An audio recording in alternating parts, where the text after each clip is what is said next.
ધોરણ 10 અને 12 માં સફળતા. વિદ્યાર્થી તેમજ વિદ્યાર્થિનીને આ રીતે મળી. ધોરણ 10 માં વિદ્યાર્થીના 2 હાથ છે નહીં, છતાં પણ સારા ટકાએ પાસ થયો. ધોરણ 12 ની વિદ્યાર્થિનીની ઘરની પરિસ્થિતિ ખરાબ છે, છતાં સારા ટકાએ થઈ પાસ.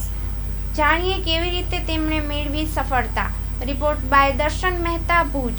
મારું નામ ખત્રી તસ્કર ઇમરાન છે અને હું સંજોગનગર ભુજ વિસ્તારમાં રહું છું.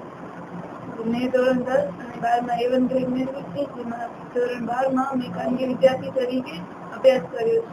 ધોરણ 12માં A1 ગ્રેડ મેળવવા માટે મેં ખૂબ જ મહેનત કરી છે અને સતત મહેનતની સાથે સાથે મેં ઘરના કામ, આ ઉપરાંત અમારું ઘરનું બિઝનેસ જે ખત્રી કામનું છે તે આપણે મેં સાથે મારા મમ્મીની સાથે મળીને આ બધું સફળ કરી છે. ત્યારે મારી ટ્યુશન હબના બધા શિક્ષકો, મારા વાલી, મારા મિત્રોનો ખૂબ જ સાથ સહકાર રહ્યો છે, તેથી મેં આ સફળતા પ્રાપ્ત કરી છે.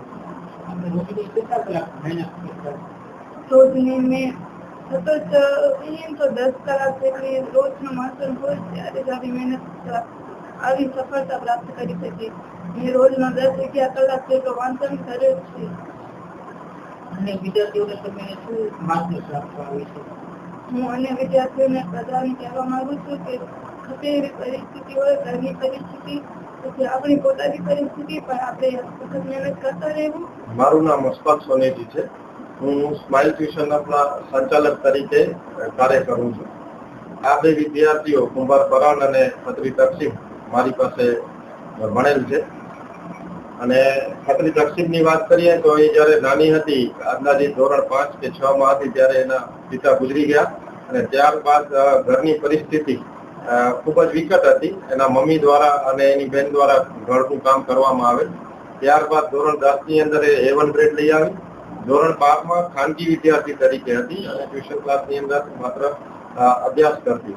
તે દરમિયાન ઘરના કામ, એમના વેપાર ધંધાના કામ, બધી પરિસ્થિતિઓનો સામનો કરી અને એણે A1 ગ્રેડ પ્રાપ્ત કર્યું છે. અન્ય વિદ્યાર્થીઓને કહીશ કે આ ખરેખર તમે એની પાસેથી પ્રેરણા લઈ અને ખૂબ સરસ પ્રયત્ન તમે કરી શકો છો. ઘરની પરિસ્થિતિ ગમે તેટલી ખરાબ હોય, પરંતુ જો તમારું મન અડગ હશે તો તમે ચોક્કસથી સારામાં સારું પરિણામ મેળવી શકશો. વાત કરીએ કુંભાર ફરાનની, તો અંદાજિત લગભગ 5-1 વર્ષ પહેલા, 5-6 વર્ષ પહેલા એ પતંગ લેવા જતા એના બંને હાથ જે છે એ નુકસાન થયેલ અને હાથ ગુમાવી નાખે. આ જન્મજાત નથી, પરંતુ પાછળથી આકસ્મિક રીતે એના હાથ તૂટી જવાના કારણે એણે જે છે પોતાનો અભ્યાસ મૂકી ન દીધો. એના પરિવારનો એનો સાથ સહકાર મળ્યો.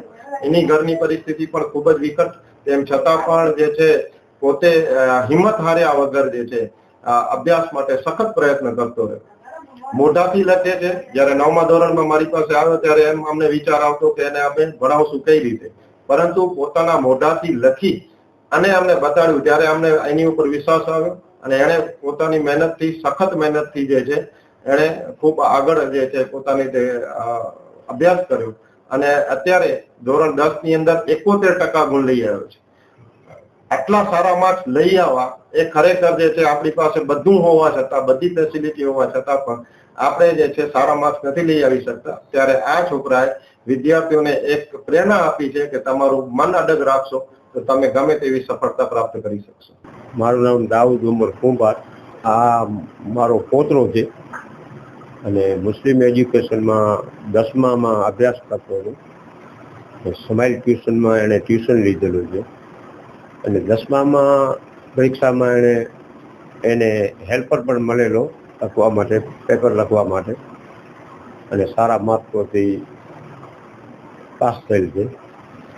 અને એને 2020માં પતંગ માટે દોડીને સળિયો નાખી દીધો મેન લાઈનનો ઉપર, લાઇટની તાર ઉપર.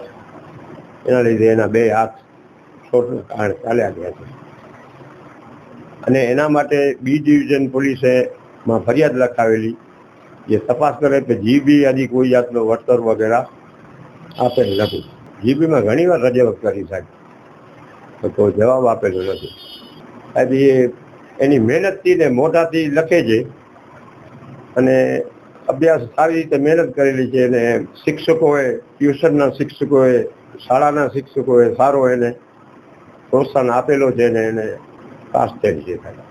અને વિદ્યાર્થીઓને જોવું જોઈએ કે આવી રીતે કોઈ હરકત ન કરવી, આવી જે આ છોકરો ભૂલ કરી છે એવી ભૂલ ન કરવી જોઈએ.